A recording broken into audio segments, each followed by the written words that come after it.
బ్రహ్మముహూర్తంలో మేల్కొనే అలవాటున్న వారికి కలువ పువ్వు లాంటి సౌందర్యం, కీర్తి, ధనం, వైభవం, ఆరోగ్యం, చిరాయువు ప్రాప్తిస్తాయని పెద్దలు చెప్తారు. ఆ బ్రహ్మముహూర్తంలో నిద్రావస్థలో ఉంటే పుణ్యం తరిగిపోతుందని చెప్తారు. అనారోగ్యం లేకుండా ఆరోగ్యంతో చిరకాలం జీవించాలనుకుంటే బ్రహ్మముహూర్తంలో నిద్రలేచి కర్తవ్యాలు నిర్వర్తించాలని చెప్పారు. సూర్యోదయానికి 96 నిమిషాల ముందుండే సమయం బ్రహ్మముహూర్తమని సనాతన సంస్కృతిలో చెప్పబడింది.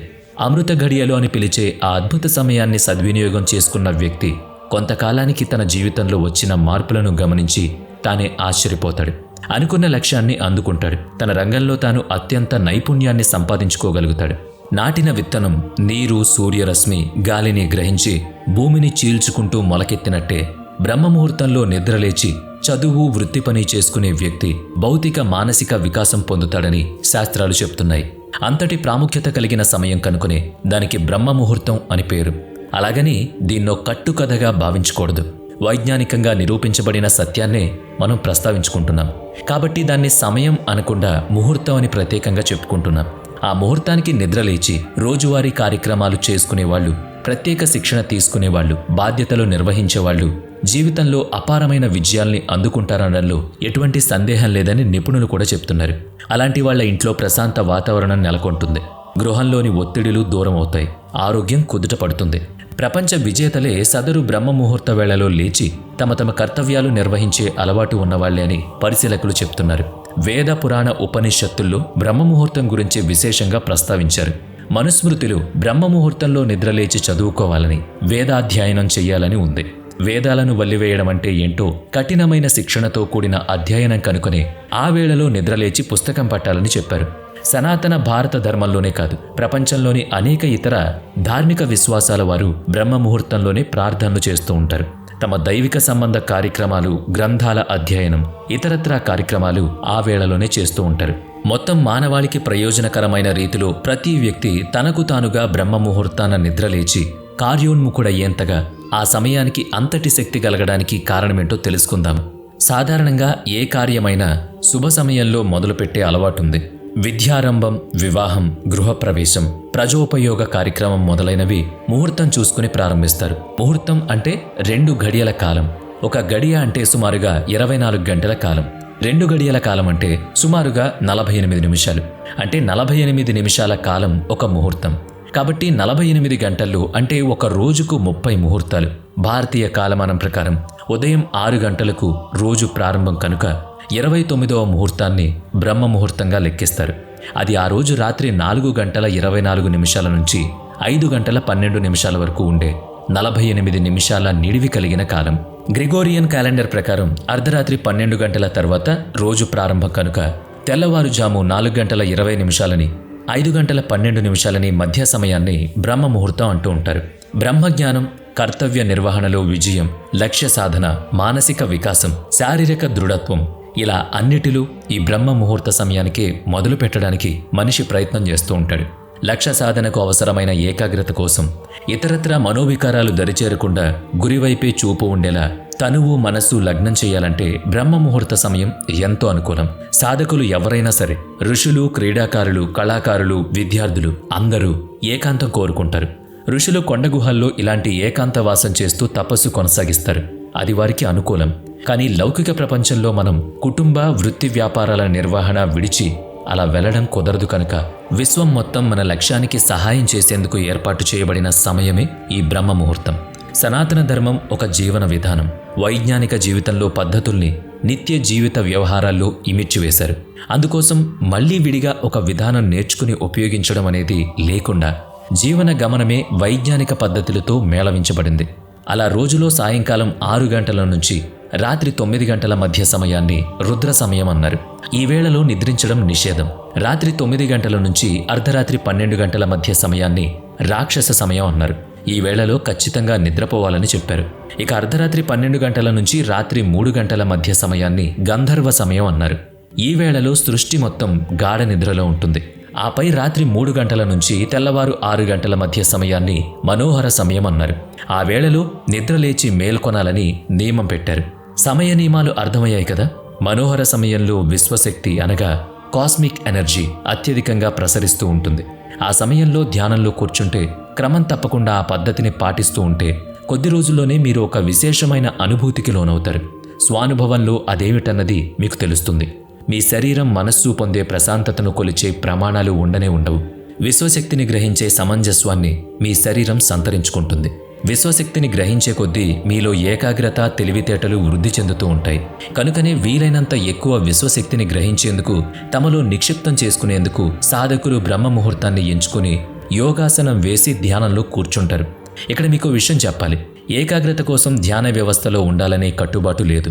అయితే బ్రహ్మముహూర్త సమయంలో ఏకాగ్ర చిత్తంతో చదువుతున్నా, వేరే వృత్తి పనులు చేస్తున్నా, లేదా కేవలం ధ్యానమే చేస్తున్నా కూడా మీలో ఉన్న సహజ శక్తులు ప్రేరేపించబడతాయి.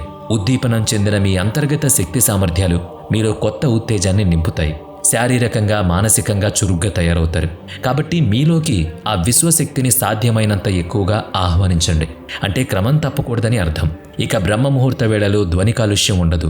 ఎటూ మీకు కాంతి కాలుష్యం, వాయు కాలుష్యం, జల కాలుష్యం గురించి తెలుసు. ధ్వని కాలుష్యం అంటే అతిధ్వనుల మూలంగా రక్తపోటు పెరుగుతుంది, గుండె కొట్టుకునే వేగం పెరుగుతుంది, మనసు ఏ విషయం మీద లగ్నం కాదు, ఏకాగ్రత కుదరక చేసే పని చెడుతుంది, చదివే అంశం మనకు పట్టదు. సాహితీవేత్త, సినిమాలకు కథలు పాటలు రాసే రచయితలు ఎక్కువగా ఏకాంతాన్ని కోరుకుంటారు. శబ్దాలు లేని ఏకాంత ప్రదేశంలో తమ కళానికి పని చెప్తూ ఉంటారు. ఎందుకంటే అదొక సృజనాత్మక కార్యం. మనసు ప్రశాంతంగా ఉంటే ఆలోచనలు సరళంగా, ధారాళంగా ప్రవహిస్తాయి. రచన అద్భుతంగా కొనసాగుతుంది. కనుకనే దూర ప్రాంతాలకు వెళ్ళి అక్కడే రాస్తుంటామని అంటూ ఉంటారు. అంటే ఏకాగ్రత మీద ధ్వని ప్రభావం ఉంటుందని అర్థం. అంతెందుకు, మీరు ఇంట్లో చదువుకుంటున్నప్పుడు లేదా కుటుంబ సభ్యులు ఏదో ముఖ్యమైన విషయం మాట్లాడుకుంటున్నప్పుడు మీ పై ఫ్లోర్లో ఉండేవాళ్ళు ఏదో ఒకదాన్ని బర్రున లాగుతూ, లేక వీధిలో పెద్ద చప్పుళ్లతో ఏదైనా ఊరేగింపు వెళుతుంటే ఎంత విసుగ్గా ఉంటుంది కదా. అంటే ఆ ధ్వని మీరు సహించలేని స్థాయిలో ఉండడం చేత మీ ఏకాగ్రత, మీ ధ్యాస దారి తప్పుతోంది. కనుకనే మనోహర కాలంలో అతి తక్కువ ధ్వని కాలుష్యం ఉంటుంది. కనుక అందులోనూ బ్రహ్మముహూర్త సమయంలో కనుక ఒక పనిని మీరు చేపడితే ఆ పని చురుగ్గా సాగుతుంది, సఫలము అవుతుంది. బ్రహ్మముహూర్త సమయంలో వాతావరణం పవిత్రంగా ఉండడము ఒక కారణం. పగలంతా వివిధ రకాల కాలుష్య కారకాలతో నిండిపోయిన పర్యావరణం, మీ చుట్టూ ఉన్న వాతావరణం తనను తాను శుభ్రం చేసుకునే సమయం అది. ఆ తెల్లవారుజామున వాతావరణంలో అత్యధికంగా 41% ప్రాణవాయువు అంటే ఆక్సిజన్, 4% బొగ్గు పులుసు వాయువు అంటే కార్బన్ డయాక్సైడ్ నిక్షిప్తమై ఉంటాయి. అంటే అతి తక్కువ కాలుష్యం ఉండే సమయం అది. పరిశుద్ధమైన ఆ గాలిలో ప్రాణశక్తి అధికంగా ఉంటుంది. ఆ శక్తిని గ్రహించిన మెదడు చురుగ్గా ఉంటుంది. ఇప్పుడు ఒకసారి మనం చెప్పుకున్న విషయాలను అవలోకనం చేయండి. బ్రహ్మముహూర్త సమయంలో విశ్వంతో సహా మన చుట్టూ ఉన్న ప్రకృతి మనకెంతో సహకారం ఇస్తుంది. మన శారీరక, మానసిక శక్తులను చురుగ్గా చేస్తూ మనల్ని శక్తివంతులుగా చేస్తున్నాయవి. కాబట్టి మన శరీరం కూడా బ్రహ్మముహూర్త ప్రత్యేకతను స్వీకరించడానికి సిద్ధపడుతుంది. మానవ శరీరం విశ్వంలోని నింగి, నేల, నీరు, నిప్పు, గాలి అనే 5 తత్వాలతో తయారైందని మనకు తెలుసు. వీటి సంయోగంతో మనిషి 3 రకాల ప్రాథమిక శక్తులు తయారవుతాయి. అవి కలిసి మన భౌతిక, మానసిక, ఆధ్యాత్మిక స్థితులను ప్రభావితం చేస్తాయనేది ఆయుర్వేదం చెప్తోంది. ఈ శక్తులనే దోషాలు అని కూడా అంటారు. భూమి, నీరు కలిసి కఫ దోషాన్ని, గాలి, ఆకాశం కలిసి వాత దోషాన్ని, అగ్ని, నీరు కలిసి పిత్త దోషాన్ని కలిగిస్తాయి. ఆయుర్వేదం ప్రకారం వాత, పిత్త, కఫ దోషాల అసమతుల్యత శారీరక విధులను అడ్డుకుంటుంది. శరీరం, మనస్సు స్నేహంగా, సామరస్యంగా కలిసి పనిచేయాలి. వాతశక్తి మానసిక కార్యాలకు అవసరం.